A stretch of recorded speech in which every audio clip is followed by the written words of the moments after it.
Alhamdulillah, salatu wassalamu ala Rasulillah wa ala alihi wa sahbihi wa mawalah, la haula wa la quwwata illa billah. Raditu billahi rabba wa bil islami dina wa bi Muhammadin nabiyya wa rasula. Rabbi zidni ilma warzuqni fahma. Ikhwan fillah, pendengar bias yang kami muliakan.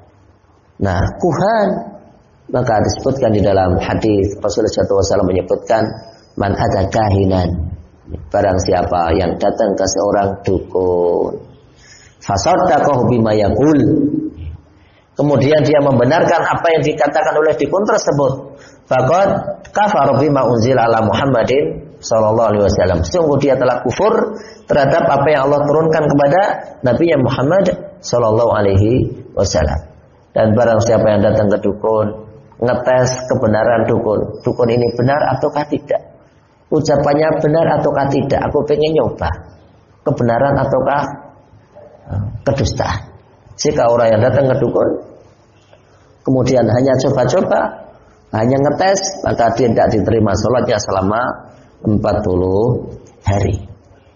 Tadi kita katakan yang namanya tauhid bisa jadi kuhan, bisa jadi saharah, tukang sihir, tukang sihir. Maka Allah menyebutkan di dalam Al-Quran di surat Al-Falaq, wa min syarri nafatsati fil 'uqad, wa min syarri, dan kami berlindung kepada Engkau ya Allah dari keburukan nafatsat. Apa itu nafatsat? Yang dimaksud nafatsat adalah an-nafikhat. Yang dimaksud nafikhat adalah tukang sihir perempuan yang meniupkan puhul-puhulnya. Maka dikatakan bahwasanya, kenapa di sini dikatakan wa min syarri nafatsat, untaian dengan kata-kata nafatsat, para tukang dukun, para tukang sihir wanita, menunjukkan tukang sihir yang berjenis wanita itu jumlahnya jauh lebih banyak dibanding tukang sihir laki-laki. Karena Allah menyebutkan wa min syarri nafatsat. Yang dimaksud nafatsat adalah an-nafikhat. Yang dimaksud nafikhat adalah wanita yang biasa memiliki kebiasaan meniupkan pada buhul-buhulnya, yaitu simpulan-simpulannya.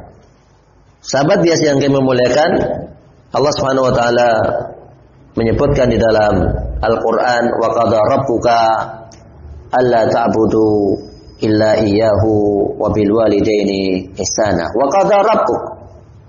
Muallif berkata wa qada, dan sungguh dia telah menetapkan, siapa? Rabbuka, Tuhanmu.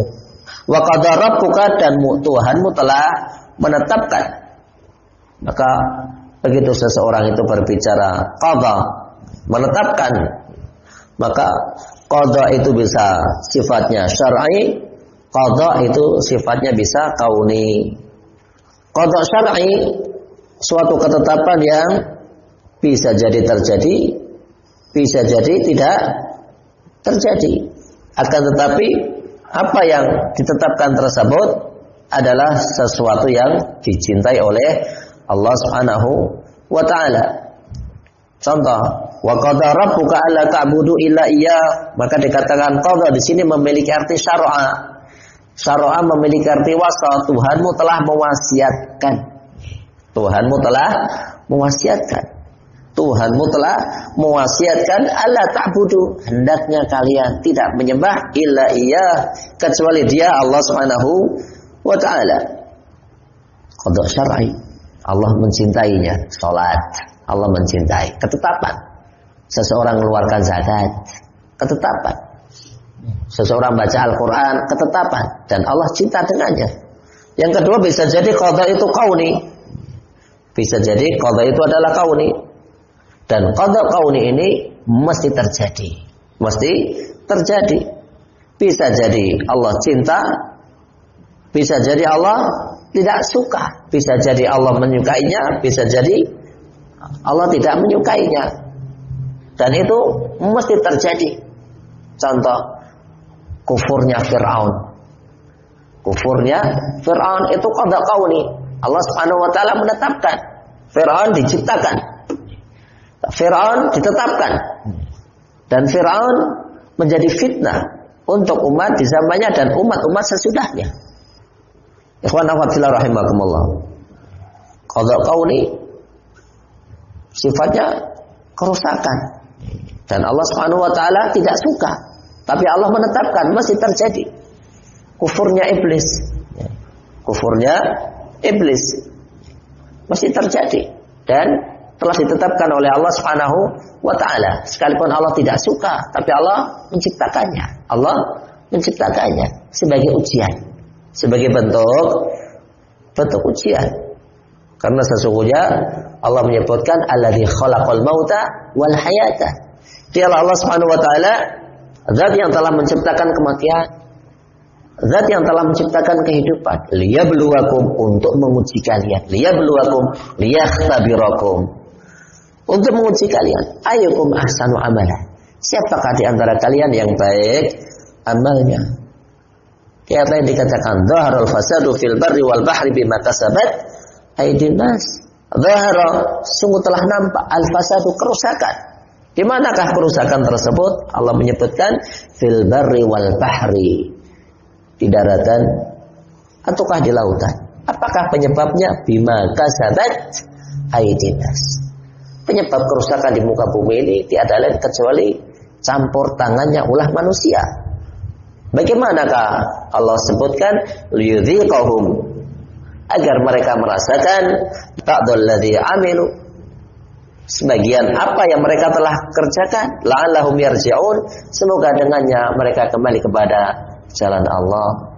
Tentunya kita sebagai warga Indonesia belakangan juga sedih, banyaknya terjadi musibah. Banyaknya terjadi musibah yang menimpa saudara kita berada di Lombok, gempa. Musibah yang datang berikutnya saudara kita yang berada di Palu, gempa bahkan tsunami. Musibah yang terjadi di daerah Jawa Barat sana, adanya tsunami juga di daerah Banten. Terjadi di daerah Sukabumi juga tanah longsor. Terjadi pula musibah di Surabaya, yaitu amblongnya tanah. Subhanallah. Maka di sini penyebab apa yang terjadi musibah tiada lain kecuali manusialah yang banyak memiliki peran di situ. Kenapa? Munculnya kerusakan. Maka di zaman Umar bin Khattab radhiyallahu anhu pernah terjadi gempa. Bahkan di zaman Rasulullah SAW Madinah, di kota Madinah pernah terjadi gempa. Begitu di Madinah terjadi gempa, apakah yang dilakukan Nabi? Maka Rasulullah SAW menaruh tangan beliau yang mulia ke muka bumi, dan Rasul berkata, tenanglah, sesungguhnya waktumu belum datang. Maka sesudah itu tidak lagi terjadi gempa. Sesudah Rasulullah SAW wafat, maka yang memimpin adalah Abu Bakar As-Siddiq. Di zaman Abu Bakar tidak terjadi gempa, tapi di zaman Umar ibn Khattab radhiyallahu anhu, maka Madinah diguncang dengan gempa. Sehingga sesudah itu apakah yang dilakukan oleh Umar? Maka Umar radhiyallahu anhu mengumpulkan penduduk Madinah. Kemudian apakah yang menjadi perkataan Umar? Beliau berkata, sungguh jarak antara Nabi dengan kita belum lama.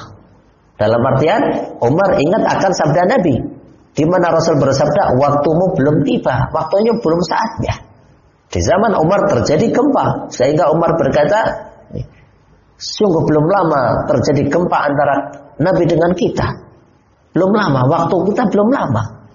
Umar ibn Khattab radhiyallahu anhu memberikan ancaman kepada penduduk Madinah. Apakah yang menjadi ancaman Umar ibn Khattab? Maka Umar berkata, sekiranya sesudah ini terjadi gempa lagi, niscaya aku akan tinggalkan kalian.